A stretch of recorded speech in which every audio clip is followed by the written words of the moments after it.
കഴിഞ്ഞ ദിവസം വക്കീല് കളം മാറി ചവിട്ടിയതിനെ തുടർന്ന് വാദം പൂർത്തിയാക്കി.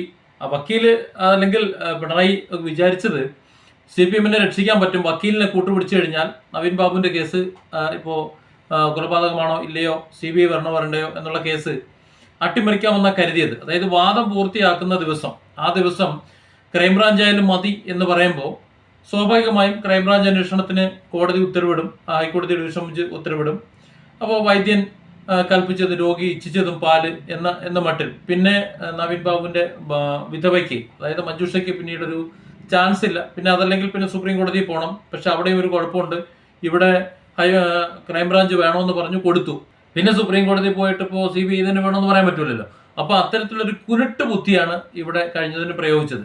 പക്ഷെ അതിനെ മറികടന്നുകൊണ്ട് അഡ്വക്കേറ്റ് കെ രാംകുമാർ അദ്ദേഹത്തെ കേസ് ഏൽപ്പിച്ചുകൊണ്ട് ഇന്ന് വീണ്ടും തങ്ങളെ കേൾക്കണം എന്ന് പറഞ്ഞുകൊണ്ട് ഹൈക്കോടതി ഡിവിഷൻ ബെഞ്ചിൽ മഞ്ജുഷ ഹർജി കൊടുക്കുകയും ഏതായാലും കോടതി നീതിപീഠം എന്നത് കേരളത്തിലെ ജനങ്ങൾക്ക്, ഇന്നിപ്പോൾ സുപ്രീം കോടതിന്റെ കാര്യം നമുക്കറിയാം, ഒരു ഉത്തരവ് വന്നിട്ടുള്ളത് ജാമ്യ ഹർജിയിൽ, മുൻകൂർ ജാമ്യ ഹർജിയിൽ പറ്റില്ല എന്ന് പറഞ്ഞിരുന്നു ഷീല സണ്ണിയുടെ കേസ്. ആ സുപ്രീം കോടതിന്റെ വിധി അങ്ങനെ മുൻകൂർ ജാമ്യമൊന്നുമില്ല, 72 ദിവസം അവർ കിടന്നാണ്, താൻ 72 മണിക്കൂർ പോലും കിടന്നിട്ടില്ലല്ലോ എന്ന രീതിയിൽ ഒരു നിലയ്ക്കും അങ്ങനെ ഒരു മുൻകൂർ ജാമ്യം പ്രതീക്ഷിക്കേണ്ട എന്ന നിലയിൽ കോടതി പറഞ്ഞിരുന്നു.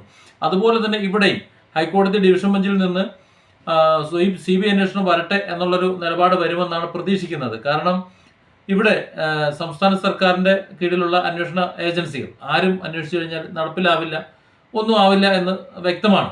അതൊരു പക്ഷേ കേസ് ഡയറി വിശദമായിട്ട് പരിശോധിച്ചാൽ കോടതിക്ക് തന്നെ ബോധ്യമാക്കാവുന്നതേ ഉള്ളൂ. കാരണം അതിൽ പോസ്റ്റ്മോർട്ടം റിപ്പോർട്ടിൽ അതിന്റെ വീഡിയോസോ മറ്റു കാര്യങ്ങളോ ആന്തരിക പരിശോധനാ റിപ്പോർട്ടുകളോ അതുപോലെ മറ്റ് CCTV ദൃശ്യങ്ങളോ അങ്ങനെ ഒന്നുമില്ല.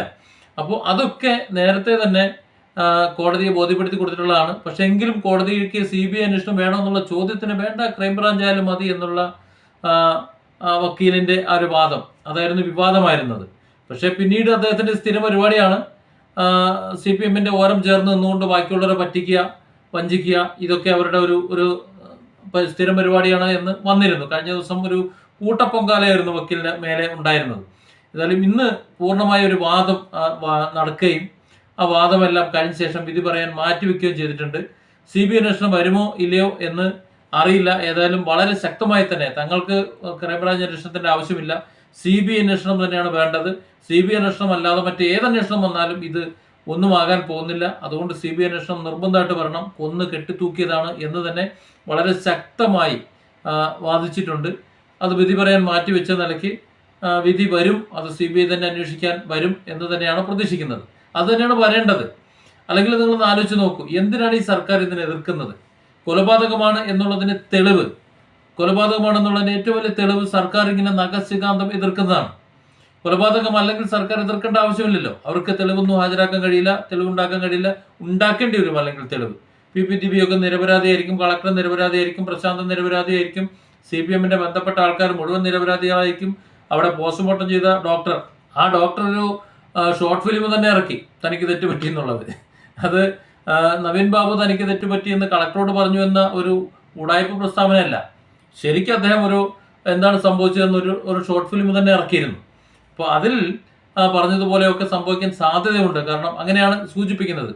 പിന്നെ ഈ സർക്കാരിന്റെ ഇത്തരത്തിലുള്ള ശക്തമായ എതിർപ്പും പോലീസിന്റെ ഉദാസീനതയും തെളിവുകൾ എടുക്കാനുള്ള മടിയും അതുപോലെ മറ്റുള്ളവരുടെ മൊഴികളും അതുപോലെ ടെലിഫോൺ വിവരങ്ങളും CCTV ദൃശ്യങ്ങളും ഒക്കെ എടുക്കാനുള്ള മടിയും ഒക്കെ എല്ലാം കൂടി ചേർത്ത് വെക്കുമ്പോൾ ഇതൊരു കൊലപാതകമാണ്.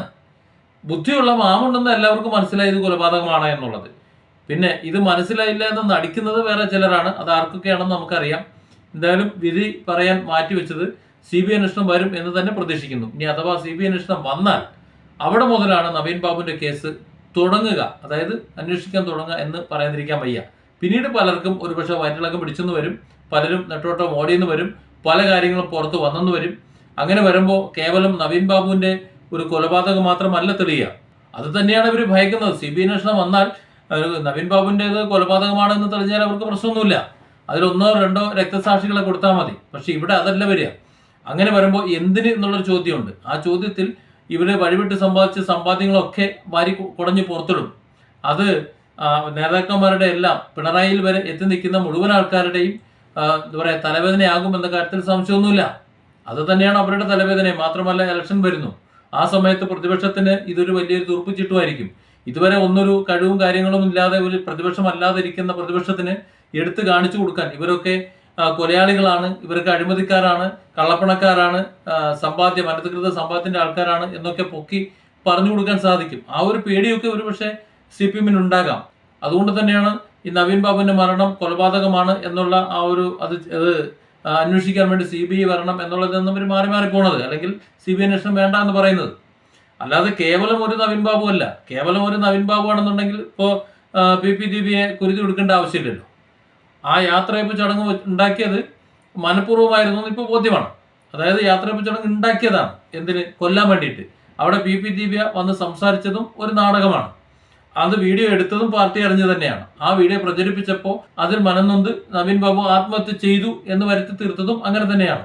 അതിലൊരു പക്ഷേ ആത്മഹത്യാ പ്രേരണ കുറ്റം ചുമത്തി PP ദീപിയെ അറസ്റ്റ് ചെയ്യുമെന്ന് നേരത്തെ തന്നെ പാർട്ടിക്ക് അറിയാമായിരുന്നിരിക്കണം. അതുകൊണ്ടാണ് സംരക്ഷിക്കാൻ നോക്കിയതും പിന്നീട് PP ദീപിയെ അറസ്റ്റ് ചെയ്തതും ഇപ്പോൾ അവരുടെ എല്ലാ പദവികളും എടുത്ത് കളഞ്ഞതും പിന്നെ ഒരറ്റത്ത് തന്നെ പദവികൾ കൊടുക്കുന്നതും.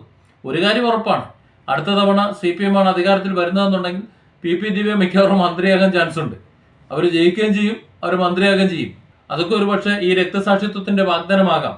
അപ്പോൾ അതെല്ലാം നശിച്ചു പോകും ഒരു CBI അന്വേഷണം വന്നാൽ. അത് സ്വാഭാവികമായും അവർ ഭയക്കുന്നു. അതുകൊണ്ട് തന്നെ ഒരു CBI അന്വേഷണത്തെ നഖസികാന്തം അവർ എതിർക്കും. ഏത് വക്കീലിനെയും അവർ കാശ് കൊടുത്ത് അവർ വാങ്ങും, എങ്ങനെയും അവർ വരുതിയിലാക്കാൻ നോക്കും. അതവർ ചെയ്തുകൊണ്ടിരിക്കുന്നു. അതുതന്നെയാണ് നവീൻ ബാബുവിന്റെ വിധവ മഞ്ജുഷയുടെ വക്കീൽ, കുടുംബം ഏർപ്പെടുത്തിയ വക്കീലിനെ സ്വാധീനിച്ചത്. അത്രേ ഉള്ളൂ.